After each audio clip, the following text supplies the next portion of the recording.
What's going on, guys? Welcome back to Nolan TCG, and we are back here today for another deck profile, and this time, it's for Dragon Maids. Big surprise.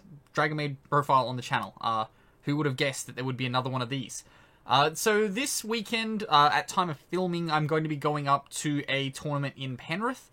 We haven't gotten back to locals yet. That will likely come next week, but there is a small... I guess, I'm not sure if it's small. I guess it's going to be capped because of the player base and stuff, but it is essentially a state championship qualifier. It's like one of those OTS extravaganza qualifiers, or I'm not sure what it fully is. It's definitely a new thing that I'm going to. Hopefully it's going to go well. I just simply won't have time to record this profile after I go to that event. So this is the list I'm essentially going to be taking. If it goes well, I'll put in the description down below, clearly like that it went well. I'll probably only do that if I come like first or second. But yeah, ultimately, this is the list I'm going to be taking. I've been testing this a lot with the crossouts and stuff. Spoilers, that's in the deck. It's really, really good. We'll go through some stuff as we go through it, though, just to talk about my choices and things like that. But, of course, let's get into the profile. Before we do get started, though, please remember to hit that subscribe button if you are new here, because we are always happy to have new people to the channel. And let's get on into the deck profile.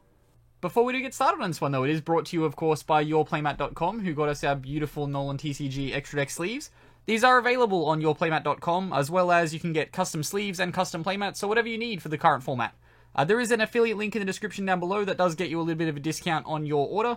Also, enter the code Nolan10YP for 10% off your order. Also kicks back a little bit to the channel, so everything will be very much appreciated. If you're shopping there, you're getting custom sleeves, custom playmats down. Make sure to enter our code at checkout. But let's get on into this deck profile. Okay, so starting us off, we of course have our playset of Main Search Lady in Chamber Dragon Maid. Remember that this can switch into any dragon monster, or not any dragon maid monster from the graveyard. Just also be sure to not summon your house, because house normally isn't legally summoned. And yeah, of course, shiny. Then next off, we have our next best Dragon Maid card, of course, as always, 3 copies of Parlor Dragon Maid. My ratios on these, I'm completely happy with everything, so I will not be changing my Dragon Maid ratios unless there is something that happens to the deck that like kind of facilitates it. But hey, at the moment, this is the best ratio to go. It's a 3-3-1-1 with no laundry. Of course, Parlor though, this is the best way to play around Droll. Of course, Droll is terrible against this deck, so if you keep it in games 2 and 3, you are bad. And then of course, after that, 1 copy of Kitchen and 1 copy of Nurse. Neither of them is a 1-card starter on their own, so you typically want them to be support cards. You play your 6 starters in the Parlor and the Chamber. Kitchen and Nurse simply require more extension. Then after that, we go into our Big Dragon, still playing a 1-1-1 ratio of 1 Lorpa, 1 Tinic, and 1 Urns. Each of them have their own versatility that is 100% necessary. You can't play less than the 3, and I wouldn't recommend playing more than the 3. It's simply just not intelligent to do. Then we go into our hand trap lines. So after that, we've got 3 copies of Phantasme. It's a fusion material card, and Link Summoning's, of course, always going to be prevalent in the format, so the 3 copies of Phantasme are really good. Yeah, of course, this can be used for your fusion summons, which is always really nice. Then for our more generic hand traps, we are playing the 3 copies of Ash Blossom. It's just super generic. It also stops this deck, so we'll typically want to be using it for the Crossout Designator, and having it at 3 is just kind of good. Then next off after that, we are playing 2 copies of Ghost Belle and the Haunted Mansion. Keeping in mind that this can hit your Dragon Maid Hospitality, you do definitely want to have this in your deck for Crossout Designator. It also stops a lot of things in the format, so having Ghost Belle in your deck, not going to be too bad. And then lastly, for our monster-based hand traps, 1 copy of Effect Veiler. You just don't want to have your Dragon Maids Effect Veilered, essentially, so we are just playing the 1 in the main deck. Then we get into our spells. Of course, still playing 3 copies of Dragon Maid Hospitality. Summoning from the hand or grave, really good, especially when you don't have to target. And yeah, I have flirted with trimming this down to 2 at times, but given that you don't have stuff like LP to go through like the full combos anymore, you do want to have 3 copies of Hospitality because you want to be resolving it every turn after turn 1. And then of course, the other Dragon Maid card, we are just on the 1 copy of Changeover. DD Crow is not prevalent in the format or DD Crow-like effects, so the 1 copy of Changeover is all that's necessary. Then for our draw spell of choice, we are playing 3 copies of Pot of Prosperity. Just going to be banishing the 6 out of the extra deck every time. Going this into Chamber is the 1 time in this deck that Droll works. It can kind of feel bad when in Game 3 you get Drolled on a Prosperity and you're just like, you have no idea what I'm playing, do you? Like, or how my deck functions, but you've just stopped the one way that it functions. So typically in those situations, you want to have a Parlor, because Parlor, really good. Then for the rest of our spells, we've got 3 copies of Forbidden Droplets. Of course, you play a lot of ways to reborn, so dropleting your monsters into the grave is no big deal. Then after that, 3 copies of Crossout Designator, just to negate those pesky hand traps. Of course, in the mirror match, you can send a chamber. Actually, in a Dragon Link matchup, you can send a chamber, and that can be really cute. And then, last of the spells, we've got 1 copy of Called by the Grave, again, for hand traps, and 1 copy of Harpy's Feather Duster. I just like to always play one copy of a card that clears out spell and trap cards, so the 1 copy of Duster is what we're going with. Then after that, we've got our trap cards. Of course, 3 copies of Tidying, as always. Tidying, a really good card. Best card of Yu-Gi-Oh, some say. Some say is me, and probably only me. But I really, really like Dragon Maid Tidying. It's really good. And then lastly, 2 copies of Infinite Impermanence. Again, it's negations, but you can also use it for your Crossout Designator.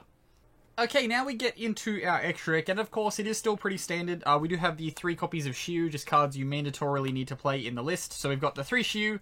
Have been considering switching them over for the Prismatics, but I'm still not 100% sold on it. I'm a big fan of like playing original rarity if it's a high rarity thing over a Megatin rarity, so I think we might stick with the 3 Ultras for now. Then we have the 3 copies of House Dragon Maid, what you're going to be traditionally switching into. Really good card, of course. Get that pop. Not once per turn. Every time I tell my opponent that, I get a shocked look in return. Then after that, we've got our 3 copies of Hieratic Seal of Heavenly Spheres. Again, like I said before, these are the standard 9 cards you must play in this extra deck. It makes basically the entire deck function. Well, there are still 2 more cards that you probably also need to be playing in your extra deck. And that is your 1 copy of Pisty and 1 copy of Striker Dragon. These are your standard link 1s to get the monster that is on your board into the graveyard so that you can use your Reborn functionality to then get into your Hieratic Seal. That is essentially the reason why you're playing these. Striker Dragon going to 1 literally does nothing to this deck, although it nukes a lot of others. Pisty, it'd be nice to have Pisty back one day. Oh no, Pisty's here. LP. It'd be nice to have LP back one day. It's not going to happen. But Pisty does the job perfectly fine. Then we get into our climbing plays to get through to the access code that we are playing in this list. You can play Boral Sword, that's fine if you want to do that, but we have 1 copy of Nightmare Phoenix for popping back rows, along with 1 copy of Nightmare Unicorn. These are just your generic clear-out cards that can transition you through to your access code. However, there is a combo where you won't be able to go into your Nightmare Unicorn. I'll kind of run it through in a second, but it is 1 copy of Triple Burst Dragon that follows up for that reason. This is because it is a Dragon Link 3 that you can then use to get into your access code tour card, because you need to clear your Pisty off the board. And that, of course, does bring us to our 15th card, and that is the Access Code Talker. It is essentially in the situation where you are on a Hieratic Seal, and you've gone through the play and gone to your Pisty and Striker Dragon. So you're going to summon back, essentially, a Dragon Maid into the center column. In the perfect world, the card you are summoning back can go into an 8. If it has to go into the urns, you don't have OTK, and that really sucks. So you would go, essentially, Pisty, bring back, hopefully, Chamber, Parlor, or Kitchen. Then you're going to link these 2 off for your Triple Burst Dragon. There, and then you just turn these 2 into your Access Code Talker. And then Access Code Talker can just banish out stuff, pop. Then you switch out for a level 8 dragon, and that is exactly 8k damage. And that is your standard 8k damage combo in this deck. There are always cute ways to go into Access Code Shiyu, and then you ensure that like everything just goes through perfectly, and it's really, really nice.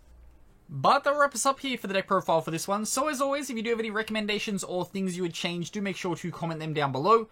Yes, I know this deck is very, very expensive, and I do apologize for that.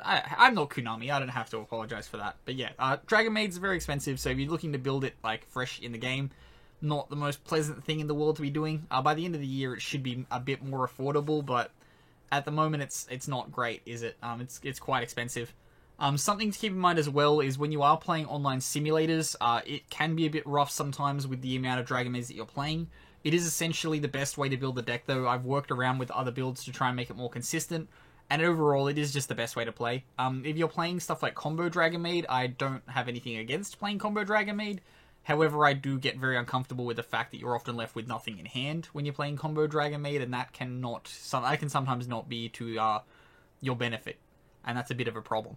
Overall, though, I'd say I run the numbers on it originally, and playing the ratio of Dragon Maids that I play along with the Prosperity isn't that bad. I think the odds of going 12 cards deep and not seeing a Chamber Dragon Maid or a Parlor Dragon Maid are like hilariously low, but there will be situations where that comes up. Just keep that in mind. It doesn't mean that like the deck is bad at all.